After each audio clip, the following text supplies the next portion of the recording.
help her stay active, build her social skills, and also build her independence. So I started with a Google search. I looked for toddler activities in Austin, and after getting 1.8 million hits and skipping through the irrelevant ads, paid ads, I found Activity Tree and Yelp. Now, Activity Tree just gives me a bunch of listings for different activities for kids, and they try to sell me coupons related to these classes. And Yelp, it actually gives me the long center and South by Southwest when I try to search for So anyway, I went through these listings and I tried to find a couple of options for signing up. Then I had to call these businesses to get more information about classes and stuff. I had to ask friends if they knew anything about these classes, if they had any recommendations for me. I had to try and find reviews online. I had to do some of my own investigation on these instructors because they're going to teach my little angel, and I had to struggle with scheduling conflict. So I spent a lot of time and effort on all this, and finally I just gave up. It was too much work, and I was like, I just settled with whatever activity was available at her daycare, and I just enrolled her there. I was pretty disappointed with myself and the process.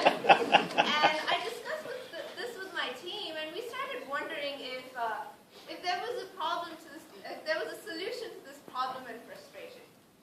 So we started with some market research, and we learned that there are 29 million families in the U.S. that make more than $60,000 annually, and they spend $650 billion each year on their kids. And out of that $650 billion, they spend $110 billion on their kids related to child care, education, co-curricular, and extracurricular activities. This was a big enough market, and so we continued our research. We then talked to 80 parents, and we found that I was not the only one with this problem. Most of them were frustrated with the process, and they just relied on word-of-mouth recommendations from their friends or people they knew. Here are some quotes from some of our surveys. This takes too much of my time. How can I trust these classes when there are no reviews? Oh, how I wish somebody would take care of this for me. Tanuja just addressed the problems faced by parents. How about the instructors? What are the problems faced by the instructors or the service providers? We interviewed about 73 service providers, and we learned about some of the key problems that they face while running their business. To begin with, any independent instructor or small business owner tries to reach their target audience through one of the following media: Craigslist, Angie's List, and direct marketing. However, each one of these media has a flip side to it. Craigslist does not effectively reach out to their target audience as their profile listing expires too often, and there is no room for reviews or ratings on the instructors. Angie's List, on the other hand, reaches out to a very broad audience, and where the profile listing of the instructor can get diluted and lost. Direct marketing, like posting advertisements or notice boards, or even mailing or emailing flyers, can be extremely time-consuming and an expensive process. Tanuja just mentioned that the parents end up spending about $110 billion towards the kids' co-curricular and extracurricular activities, which eventually reaches the service providers. Our survey results allude to the fact that the service providers end up spending anywhere between 10 to 35% of this revenue towards the sales and marketing expenses and also the day-to-day business operation expenses. So if we take 10% of this $110 billion market, the service providers end up spending anywhere along the lines of $11 billion towards their marketing and operations effort.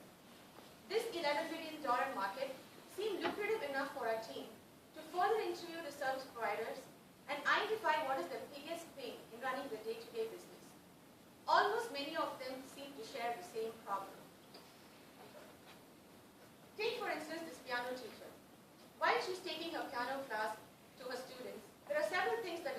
back of her mind.